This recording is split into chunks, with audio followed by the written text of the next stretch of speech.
kechasi 2da kelsangiz ham indamasinmi? Eski dadangizni yo'qotib qo'yasiz. Kel o'g'lim uyga degan dadani yo'qotib qo'yasiz. Eski mehribon dadangizni yo'qotib qo'yasiz. Jahldor dadangizni yo'qotib qo'yasiz.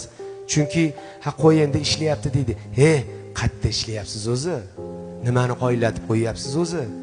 Siz sababchisiz xolos. Allohning lashkarisiz xolos.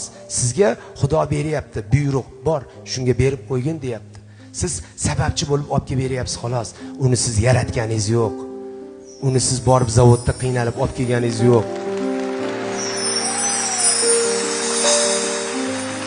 Dadangizni xijolat qilib qo'yavermang hadeb. Agar olib bergan taqdirda ham dada boru yo'llari qilaman siz. Instagramda portlatib dadamga deb butun qaynota qaynonalarning oldida, hammani oldida dadam umrida mashina minmagan odamga dadaga qo'ysangizchi, charchamadingizmi mashqliqdan? Mana shunaqa xijolat qilishlardan charchamadingmi? Dadajonimizni endi bir marta keladi dada. Dada sizdan 30 yosh katta, 25-20 yosh dadani bir achishga qo'yamang. Dadangizni